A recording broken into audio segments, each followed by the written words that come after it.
Good afternoon, all. Before we begin today's keynote session, I would like to introduce our speaker. It gives me immense pleasure to introduce Dr. C. Joshna Garu to you all. Dr. C. Joshna serves as professor and head department of chemistry. She has about 3 decades of experience in teaching. Being her passion, she loves to explore various arenas in teaching and learning field to drive towards skill-based and sustainable learning environs. Her research interest lies in technology-enhanced teaching and learning, design thinking, enhanced teaching and learning, curriculum design and delivery systems, assessment and evaluation, societal impact-based environmental projects, and many more. She has around 30 papers in national and international journals. She has authored a textbook for engineering students. She has guided 4 PhD scholars. She has given many lectures on various occasions on several topics ranging from instructional design and delivery systems, wit and will, teaching pedagogies, design thinking, and many more. Teaching is her passion, and that is why it is a joyous process to learn from her. She is committed to the cause and always strives for perfection. With these words of introduction, I now invite Professor C. Joshna ma'am to deliver her keynote.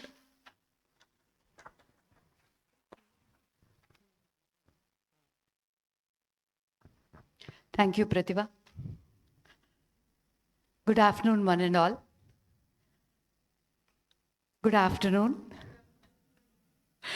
I know it's after the lunch, so I don't want to put you all to sleep. That's why I thought I'll start with a louder good afternoon and then proceed with the topic today. So, as the topic says, digital well-being.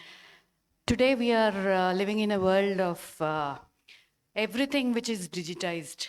Even if I want to go to the shop and buy, I prefer not to go because of the traffic jams and all that time waste, and then why to travel and then dress up and go. So it would be easy, just take a device and start scrolling off and you get everything into your house. And apart from this, that is what we talk about, digital convenience. There are so many terms linked up with this digital well-being, where we talk about digital convenience, which is giving us a chance to enjoy our life from wherever we are. Today, actually, my lecture is going to revolve around both the pros and cons and how we have to groom ourselves, because currently when we are looking into the statistics or when we are looking into the news, we find that many countries are coming forward to reduce the usage of mobile phone, and then explorations are done wherein they want to reduce some of the apps, and we are also coming across so many cyber crimes which are happening. In spite of we being educated also, we are still suffering such issues. So keeping that in mind, I thought let me share my inputs. Maybe here and there I might be a little stringent, saying don't do this, don't do that related to digital well-being. But the platform is open for you, and you also can share some inputs related to this.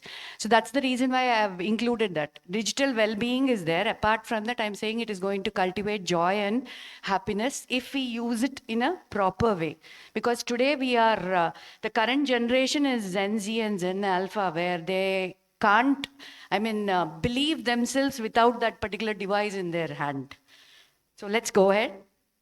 Whenever we are talking about this digital well-being, the minute I was just looking into this, very aimlessly I gave the title, because just it struck, Padmasai Madam asked me, why don't you give some lecture on happiness and well-being? So I thought if I say happiness and well-being as a part of all these automations and all these, it will look something little weird. So I thought let me introduce that concept of digital into it so that I can attract the audience. For that reason, I just gave the title, and then I was also exploring, in spite of knowing some facts, I was exploring some of those, and while I was looking into it, most of the time I found this, because we are monitored by the digital tools and we are living with them, and they will help us in all these particular aspects. We are able to solve the problems, we are able to enhance our lives. As I was talking about, you can get everything at your doorstep, and you are able to connect or network with people. Lot of productivity also can come out if used in a proper way. Apart from that, how we set ourselves in social settings and in work culture. But in spite of all these, there is a lot of stress and anxiety also, which is addressed with this digital well-being. So I wanted to concentrate on that particular aspect, because very knowingly we do all this. And then later on, we are with digital fatigue. This is the words they say: digital fasting, digital media. There's so many words which were coming. So I thought I'll include that nomenclature even in my slides also. So one single question: is our relationship with technology good or bad, or is it required? What would be your answer? Or if I say, is our relationship with technology healthy? Just one single question. I didn't say good or bad, so that you had an option of A and B. So is it healthy? We believe that it is healthy? No? But I will show you some slides and I will tell that it is healthy. Let's see. So when we look at this particular slide also, why I've just connected myself to a particular device, because with that device we are living today. So that's why when I said digital well-being, I'm concentrating more on the mobile phones which are there. I usually call them as artificial hearts. My students will be knowing. In the class, I used to ask them, keep your hearts away. So they used to just look at me. What is this, ma'am? Without heart, we can't live. But I said, those are the artificial hearts which will be always there next to you. And they will be vibrating and keeping you also in a vibrating mode. So for that reason, if we look at, there are so many notifications, news, the coming slides also you can watch, weather reports, GPS, camera, calculator, everything. In that small device, you have almost everything. You're able to connect to people, you're able to transfer money, you're able to reach out to people, and you're able to do a number of things related to this particular one. And even you have this monitoring of health. You have so many health apps which will tell you what is your heartbeat and when you're supposed to get up, walk, and do some exercise. So there's a lot of things which can be done if used in a right manner. And today, when we are talking about all this automation, computing, communication systems, when we want to really automate, just today morning, I happened to watch the TV for 5 minutes. I didn't watch for a greater period of time. Otherwise, I would have missed my college. There was an ad which was coming in I usually love watching ads because they're very small, but they convey the information in a nice manner. This was an ad about Freedom Oil, I think. And then we have Tanikella Barni, the famous lyricist and actor also, who was telling, look, I am at the factory of Freedom Oil and everything is automated. Nothing is hand touched and all the automation is being done by the machines. So that much amount of automation when it is going on, then the connectivity also has to be there. So when you look at that automation and when we are talking about our health issues, we are storing our digital data and medical reports wherever, whenever you want. Today you just give the sample for test and by evening the reports are there in your mobile phone and you can access to the doctor. You can send it to the doctor. You need not travel all the way.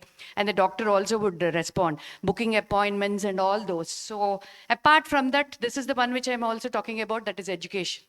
After pandemic, I think our education has changed so much, wherein we prefer sometimes to have online classes. Leave alone what are the other effects of online, we all very well know, because in pandemic we were just asking, are you with me? Am I visible? Am I audible? Or call out or chat and all that. But education has become in such a way that it's no more bounded between these four walls. You can reach out anywhere, you can connect anywhere, and you can interact with many people around. Networking has increased, entertainment, and just imagine all the robots and everything. And very soon, I think this also would be better. Somebody would dress up with all this automation and everything. You just click the button and what you're supposed to wear that day and everything will be done. So looking into those advantages, it's not just about the advantages of the mobile phone. Any digitization would lead to all these particular aspects. I have been discussing all those. So even businesses have increased. We are able to earn money sitting at home, but just having a mobile phone with us. So much amount of online shopping and everything is going on. So there are many advantages related to the usage of this device. But at the same time, two sides of the coin. right? So we were talking about what are all the advantages, and as some of you were telling, is it healthy or not healthy? Let's also look into the other side of the coin where we talk about what is the problem. So that's why this is the word which I found when I was searching for mobile and some other synonyms for that. It just gave me the silent killer. So I thought it would be apt because some of the pictures which you see over there, look at the people who are sitting over there. All of them are busy with the mobile phones. It would have been better if we could talk to one another, interact with one another. That way the networking enhances. Apart from that, if you're somewhat little tensed related to any interviews or anything, that tension also can be released if you talk to one another rather than looking at devices. Not only this, look at this. We are together. We are together. It looks such a lovely family over there, but each one is busy with their own devices, and the child is really left off. And automatically, in the coming, I mean, a few minutes, there will be some other device in the child's hand also. So this is the situation which we are observing in the families. And when I said it is a silent killer, this was also which I spoke about, the cyber crime which is happening. I have been meeting a lot of people and even my friends also, highly educated, but suddenly a phone call comes and they says, your daughter is arrested and we have found some drugs in her bag. If you don't send this money, we are not going to release. Immediately, we are going to book a case on your daughter. And this person is living outside Hyderabad, so he immediately transferred the money and later on he realized that it was not the police or anything. That was the cybercrime, right? So the security reasons and how much amount of hacking is happening. And today we are identified more by our Aadhaar cards rather than our physical appearance. So we do face such things in the morning also. We come rushing and put our fingers to Padmasai madam gave me a chance to quote this example because she was telling that I was busy yesterday and I forgot my biometric. I said, ma'am, you are identified. No, that is not important. The biometric is important because later on we are supposed to write a lot of letters for showing our physical appearance and showing some videos so that we are present over there.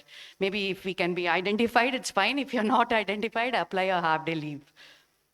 So when we spoke about the advantages, automatically we do have some disadvantages.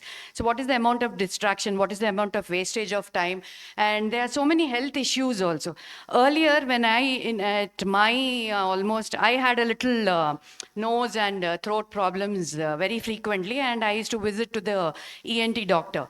And one or two ENT specialists or doctors were there. But now every gully, every road has more number of them. And when I told the same thing to our students, you are always with the earbuds, your ears are almost, stopped from any fresh air. They are no more dry, they are wet. And so many infections are coming. They said, ma'am, we are giving jobs to the doctors. That they are very logical. They came out with this answer, but that was also nice. But think about your health. You're giving jobs to them, but your health is at stake. So that is another aspect, and I have been talking about some of these. Apart from this, the major thing is the sleep disorder. Many of us are facing sleep disorder. If you're sitting with the mobile phone just before you're sleeping, definitely I will give you 100% saying that you will not sleep very well. Those hangovers and all those things will be there. It is as dangerous as alcohol and tobacco, having it next to us in odd timings. And when we are talking about, when I say disadvantages, it doesn't mean that we have to run away from the things. And the world today is so much amount of digitization is happening and digital beings are coming into life. This was one of the video which was shared in the WhatsApp. So I'll just, it's just a few minutes video. So you can watch it and you can see what is the future.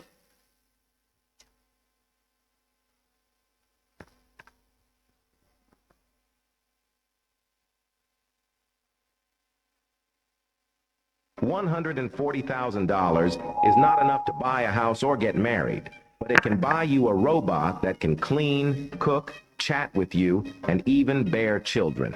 This is the robot called Catgirl, developed by Musk. The robot is 173 centimeters tall, weighs 123 pounds, and has a lifelike texture on its face and hands. Its appearance and voice can be customized to your liking. She has a gentle and obedient personality with no negative emotions, making her the ideal partner. Moreover, the Catgirl robot can give birth.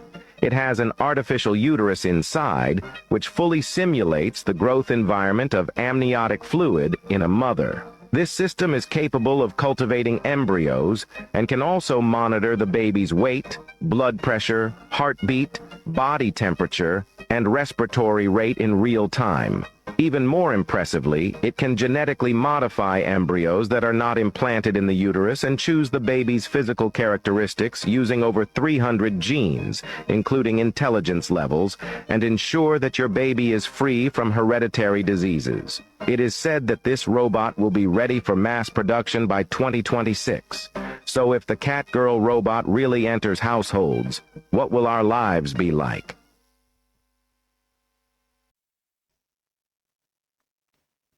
So that was the thing which worries a little, but at the same time, I don't think today the moms might fear that I might not get a daughter-in-law, or I might not get, I mean, because the ratio when they're looking at and when they're talking about the marriage bureaus, and especially I have some of the faculty telling, ma'am, if we are in the teaching line, nobody is giving us girls to get married. Everybody is moving on to software. So maybe if by 2036 you get like that, the robo will listen to you. You can make it listen to whatever you want. No negatives at all positives only.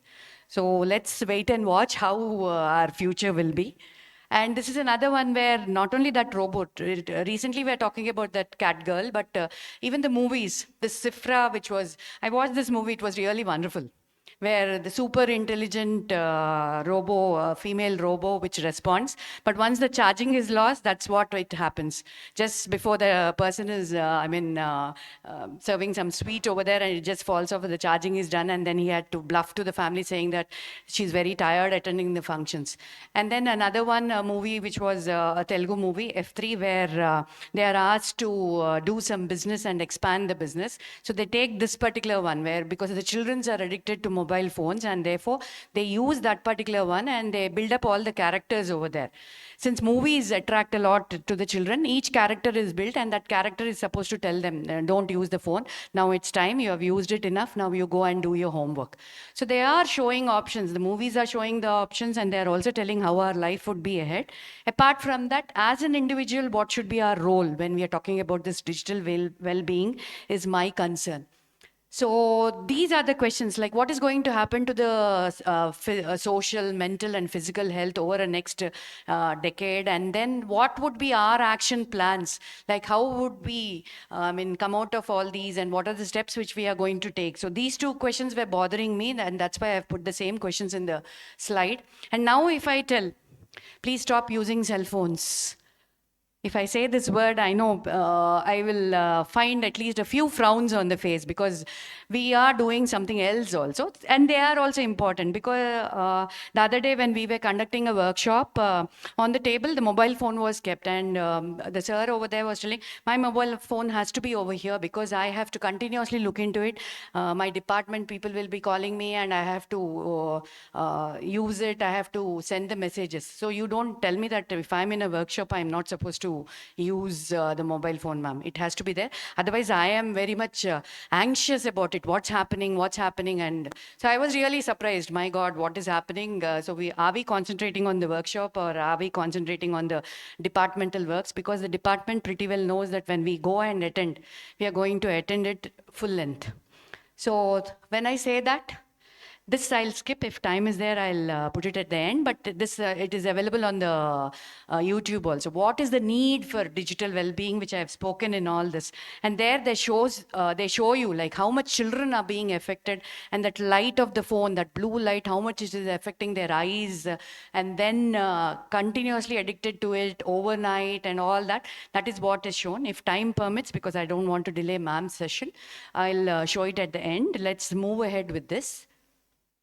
So this was one of the things where Virginia Tech University have come out with this particular one in order to address the digital well-being. They said that since we are finding this with the current digital natives, the youngsters, they wanted to try out this joy of missing out.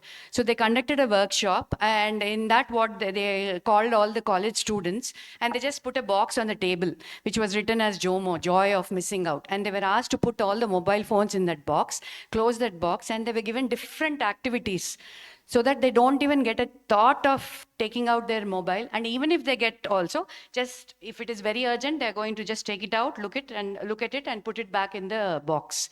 So this really worked out, and they were all almost into their teens, all the people who are well attached to their digital devices. And after that, where their reflections, when they collected their reflections, they said it is nice once in a while to be away from the devices, so that it gives you a chance of exploring and expanding your thought process. So this is a proved one, where they coined it as JOMO, joy of missing out. The joy of missing out is joy of missing out their mobile devices. So even if they missed out also, they were very happy at the end of the session, and they said that productive work has been carried forward. So that was one of the proof. And then for that reason, I thought, let us all come together, because it is in our hands. Talking about digital well-being, there are many apps which will tell you, and we might be monitoring also. Sometimes in our mobile phones, you have used your screen time more extra today and all that. All those apps are there. We know pretty well all those apps will help us to go ahead. But still, as individuals, how we tune ourselves and how we take the steps forward and how we draft our own schedule in having this digital well-being is what is the agenda. And don't think if I'm saying the agenda, it is starting from here. Another few slides, that's all. It's not the start now. It is almost in the middle of the session. So when we are talking about this digital well-being, I have been telling you there's a lot of nomenclature which comes into picture. So digital divide or digital deficit. Maybe today, if we look back and we look at our grandparents, none of them, they had these mobile phones or anything. And we were connected, we were talking to one another. Maybe a phone was available, and trunk calls and all these STDs were done. It is easy today, you can connect everywhere, but the people who don't know at all to use any digital devices, just think about them. How much amount of learning has to happen now? They are almost at the fag end of their life, and they have to learn, and they have to press all that, and they have to get used to it, because the grandchildren are not going to look at them if they don't use the mobile phones. This is the situation currently. They immediately say, you don't know, you don't even know how to, switch on a mobile phone or switch off a mobile phone. This is the situation. So that digital deficit and that digital divide is still there in some of the areas. Then the addiction, that picture itself shows you to what amount. You're addicted. Almost all the devices are there next to you. So that is another one. And the digital inclusion. From where are you getting all this particular information?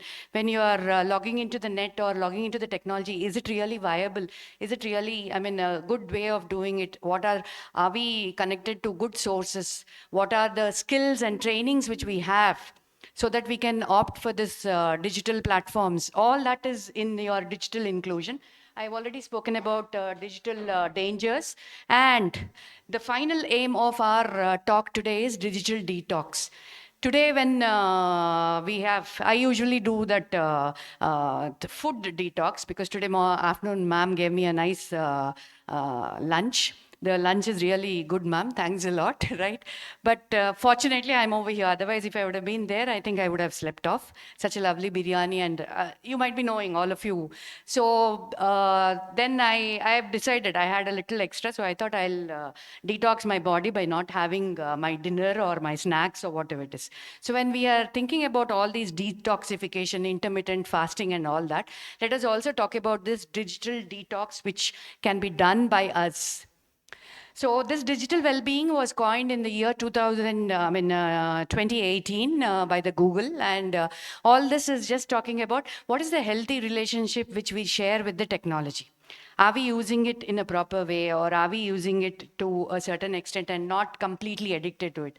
So digital well-being is nothing but very mindful use of technology and in a productive way of use of technology. So when we look into the dimensions, these are all the dimensions which are attached to digital well-being.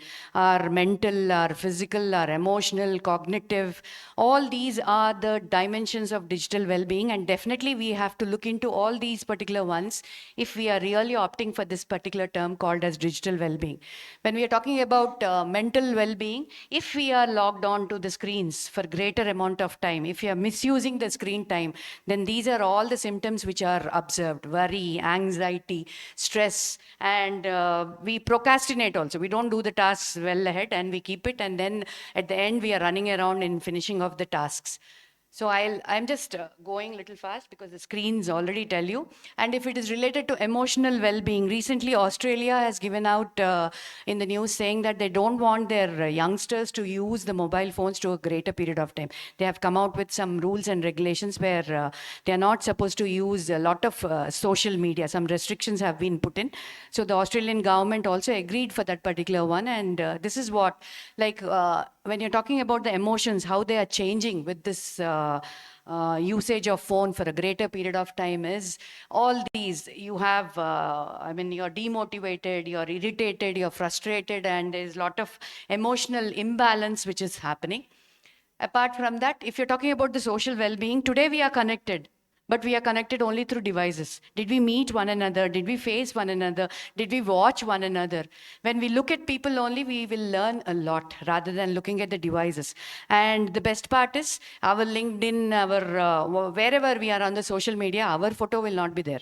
I have found many people keeping Deepika Padukone, and I was just wondering, what is this like? We don't identify ourselves, so we are hidden somewhere, and somebody else has been there on our aspects and all that. So social well-being, wherein you have that FOMO, fear of missing out. Because if I ask some people, stop using, ma'am, if I don't use, I'm not in connection with the people, and I will be missing something and I'll be losing something. So that is FOMO, fear of missing out, and that also creates a lot of anxiety. And when we are talking about cognitive, so much amount of information is overloaded. We don't know which to choose, what to choose. Is it right? Is it wrong? And that decision making also would become very difficult in terms of our cognitive well-being. And physical well-being, if we are stuck to the devices, we don't move. Obesity is the main reason for that particular one. And today, all the companies are also talking about give digital breaks. Start getting up, and you have reminders in your mobile phones also. Come on, get up, walk for 10 minutes and all that.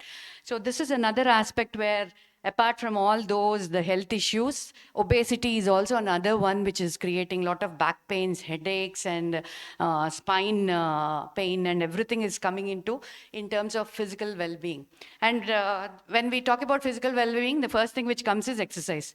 So let's do the exercise which is on the left and the right, but not the middle one, please.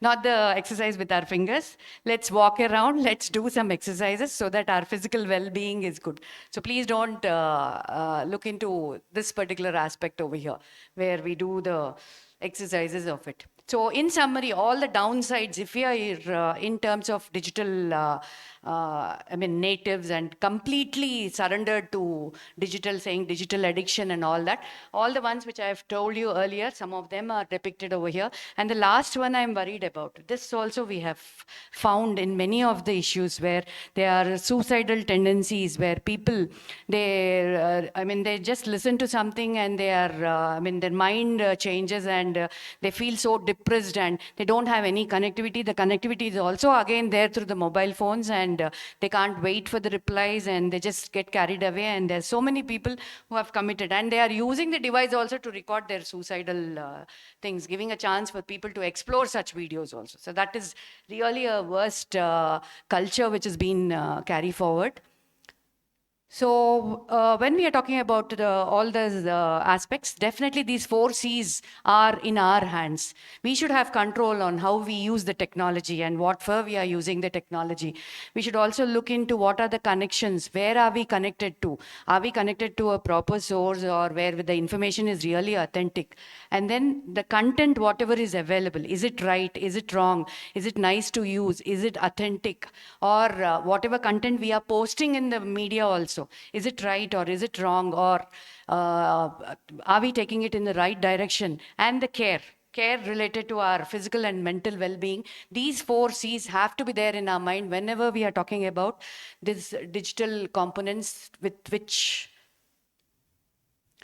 So finally, the last 1 or 2 slides where we are talking about digital detoxification. For all this, if you really want to have a very good digital well-being and you want to be, I mean, free from the issues which I've shown in all the previous slides, then digital detoxification is very much required. That's why we usually use such rat traps or anything, no, or anything to catch hold of. So you put your finger to check any of those, then your finger is in that thing caught over there. So please, how you're using it, use it in an authentic way or in a specific way or anything.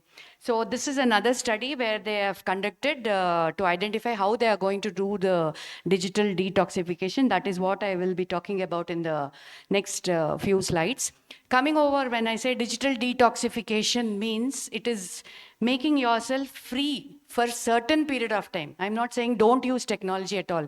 Please use it, because if we don't use it, we are not connected. But when you're using it, how far you're going to make use of it and in what way it is going to create things for us which are for the welfare of ourselves, that is the one which has to be taken into consideration. So when you are talking about digital detoxification, if you are doing it, then these are some of the things which you observe. Relationships will enhance, stress will be reduced, and sleep habits also will change. And there are so many things if we are doing digital detoxification, which you will be also, looking into. So these are the ones. If really you people want to do digital detoxification, try out some of them. I thought if it would have been a workshop, I would have given a worksheet, but I can just give you a few points like how we can start from our side and how we can take it forward. So just create a digital assessment sheet like this. You yourself give a rating. Look at the questions over there, and later on you can try it. Now I will allow you. You can take out your mobile phones and you can take a screenshot of it and try it out. And then later on you reflect yourself. Where are you spending your time related to this? So strongly agree and disagree and all that. You can give the rating for your own self. Individual digital assessment rating if you do it. Then you can reflect how you can take care of your digital well-being in terms of all these particular aspects. Apart from that, I also told you about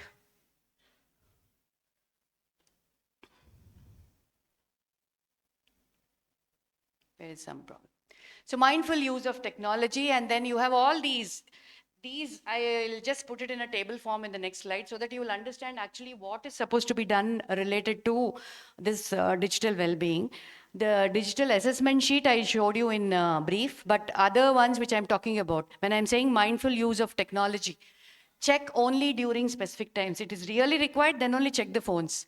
But we don't do that. The mobile phone is there next to us. Always we'll be looking like this. We'll be doing some work, but we are tempted to look what is happening over there. Is it really required? Are we supposed to do it? So that is what is the mindful use of technology, where you check it in specific times and nothing else to do. Because today, wherever you go, any mall or on the roads or anywhere, everybody is with the device. Nobody wants to look around. Nobody wants to do anything. So if you think that you're really feeling bored, just do some breathing exercise. Tomorrow, I think 21st yoga, the meditation day.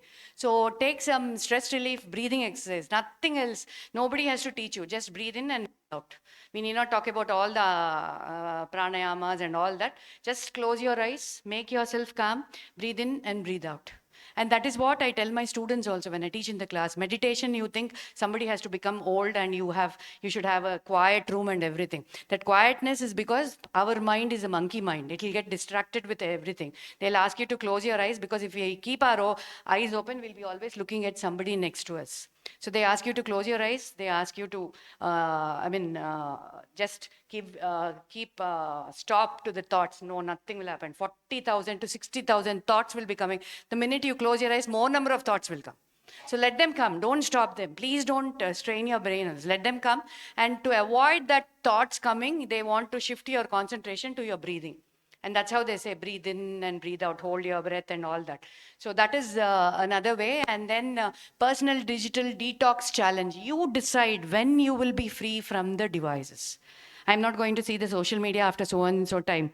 Again, that thing should not come into our mind, fear of missing out. Let it miss out. If it is really important, we will look at it. If it is not important, fix a time schedule for each particular apps, whatever apps you have, if they are really worth. And then reflect. If you have stopped something, just reflect. After stopping, was I better? Because the minute we find many people posting, and especially the students, they'll curse me, I think, all the Snapchats and everything. Wherever they are, they stop eating the food, they first take the picture of the food and they post it in the mobile phone. The food is becoming cold here. Eat it hot. As it is in hotels, they'll give you all the ones which are there in the refrigerators only after warming up. I feel so, okay? Please don't let it out. Otherwise, I'll be having a problem with the hotel people. But this is what, you're more worried. Where you are, you're posting. And once you post, the people who can't go over there, oh yeah, they went over there, we couldn't go. And in families, it is worst. The wife and the husband start calling. They went out, we couldn't go. What is this? The whole Mahabharat starts over there. So that should not be the ones which are there. Guided digital diet plan is you yourself decide which are the ones which give you benefit, which are the ones which don't give you benefit. High quality things which you want to browse, low quality which you can keep them aside, you can postpone it. And similar is the case, productivity versus distraction. Is it required for the email to be watched into or the WhatsApp to be watched into? Today morning I did the same thing. I can tell you productivity and distraction.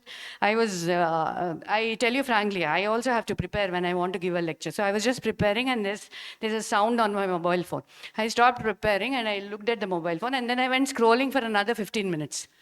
After that, I realized, oh no, I have to prepare. I don't have time. I put the mobile phone and I came back. So this happens, but still, let's work on it, how we can look into. So the productivity is for me to look into my PPT or do other works rather than just scrolling all the messages which have come down.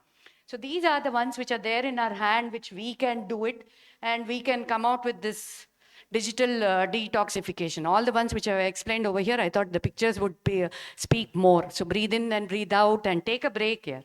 Go into the nature, observe the nature. I tell my students also in the class, when you're traveling, keep your mobile phones aside.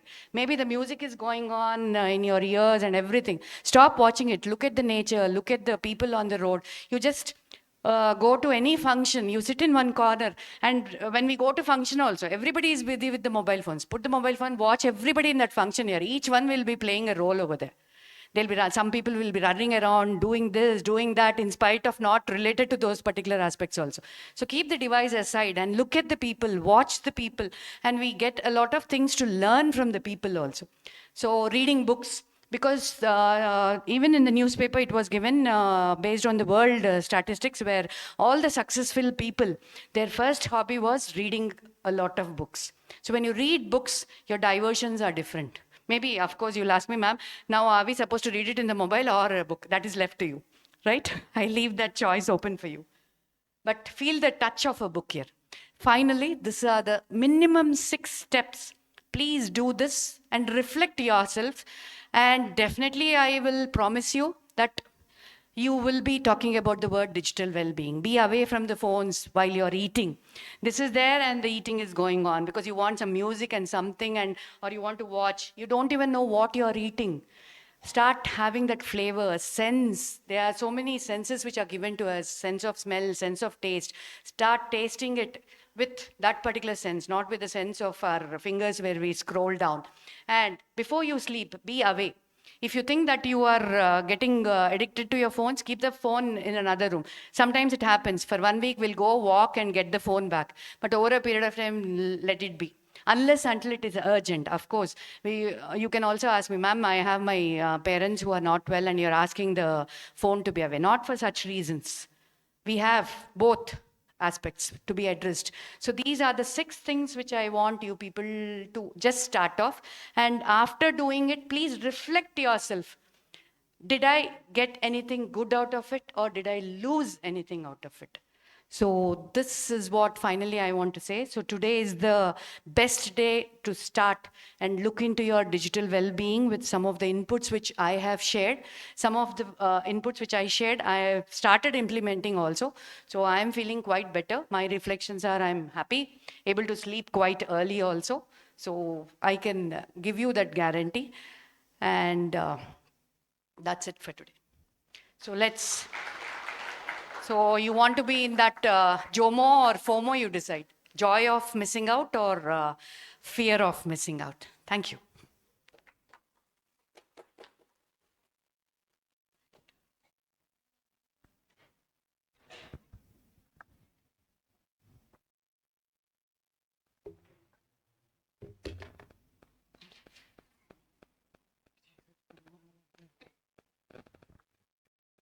Thank you, ma'am. Thank you.